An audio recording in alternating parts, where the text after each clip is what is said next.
Rutherford Issues with Bryan Barrett on FM 101.9 and AM 1450 Murfreesboro, FM 100.5 Smyrna. Listen and watch at WGNSradio.com. Our Rutherford Issues conversation today is brought to you in part by Middle Tennessee Electric. Don't forget, the holiday season starts in downtown Murfreesboro. The annual tree lighting, powered by MTE, is coming up on Friday, December 5th, starting at 6 o'clock.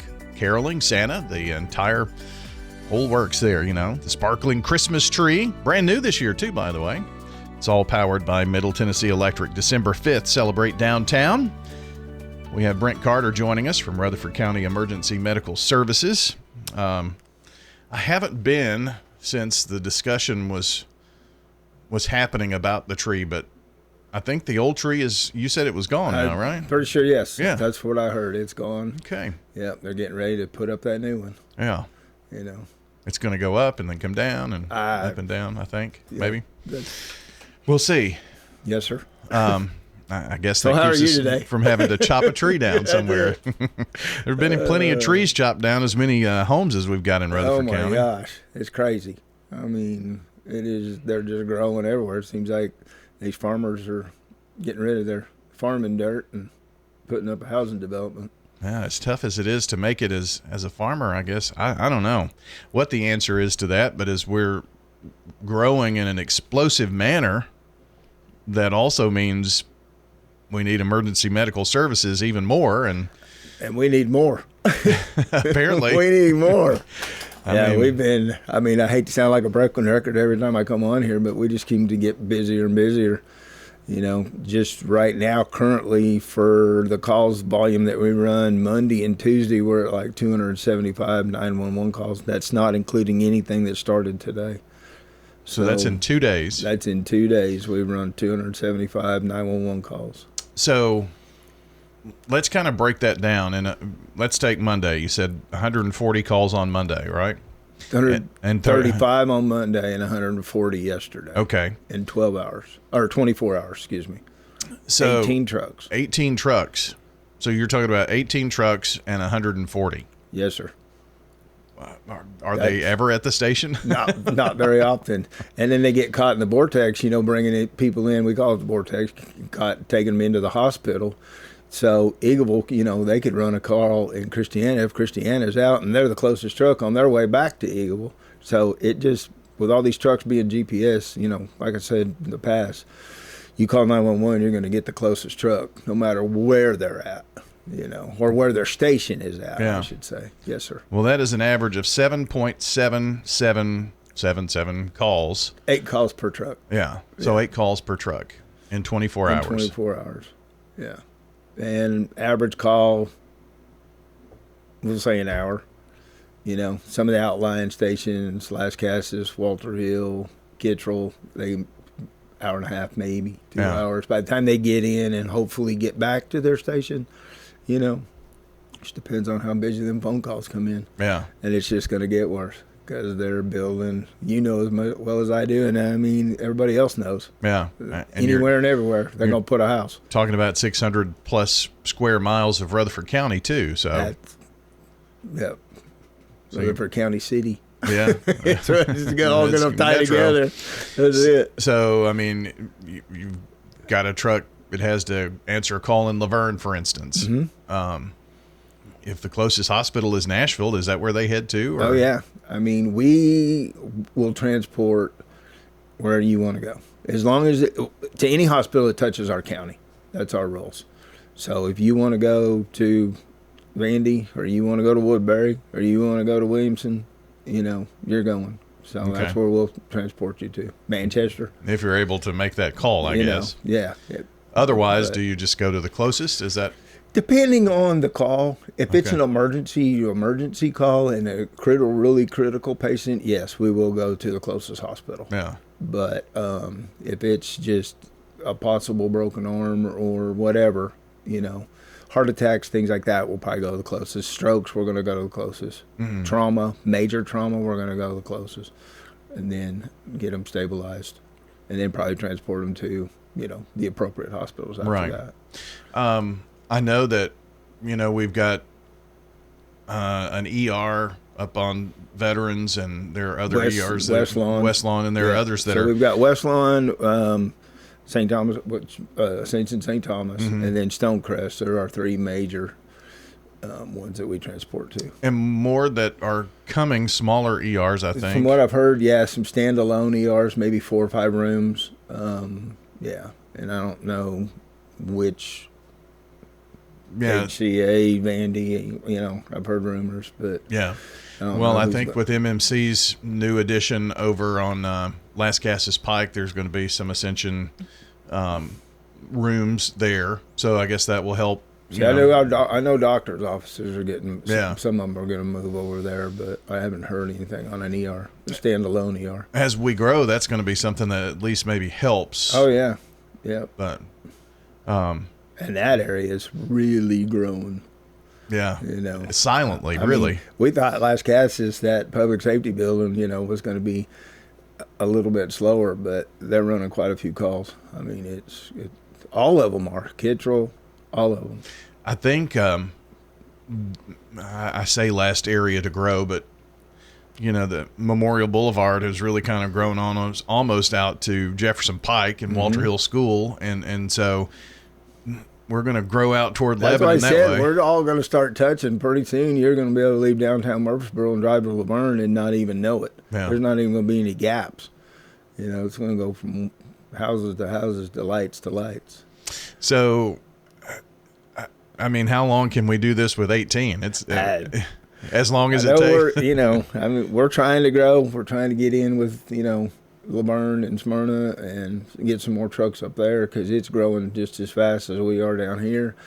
And, I mean, that's Brian's working his tail off to do it. And then to find the personnel is going to be a problem, too, sometimes. Yeah. So we are going to move into that Plainview station this week or next. Is that right? So, yeah, they've had some little radio issues and some things like that. So when they get all the bugs worked out of it, then we'll move a crew over there.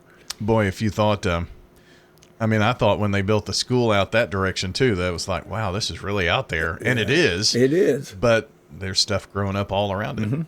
Yeah. It's just, everybody loves Norfolk County. I guess. Yeah. This is a place to be.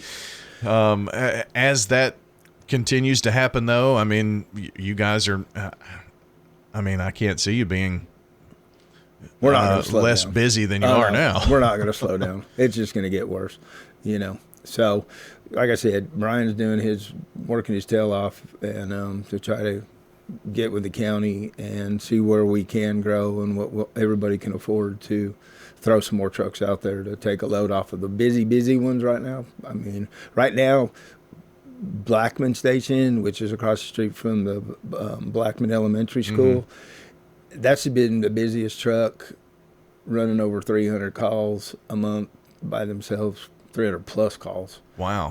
Just that one station. So, we're going to need something to pull some of that load off of them somewhere. Every time I hear Blackman, Mayor Shane McFarland was on several months ago on the air. I can't even remember exactly the date and what was being discussed, but one of the things that will sit with me for a long time is the fact that he said if Blackman were its own city, like Murfreesboro is, town of Smyrna, that it would be like the 6th or 7th largest in the state.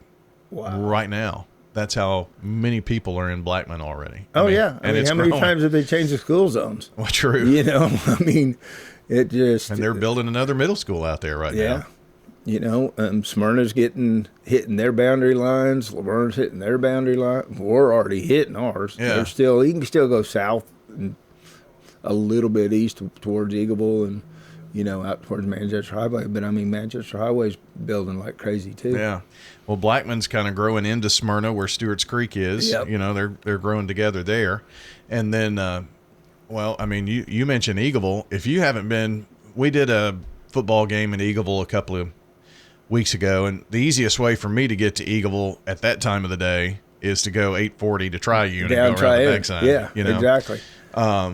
But just the building that's going on in Chapel Hill and in Eagleville and, right across from the school, there are all kinds of condos and apartments. Yes, sir. So, the growth that's going on there is just pretty remarkable It's that we're seeing. We're not going to slow down. No. We're going to need some more employees. We're going to need some more trucks. We're going to need some more stations to house them in whenever they do get back to the stations. Yeah.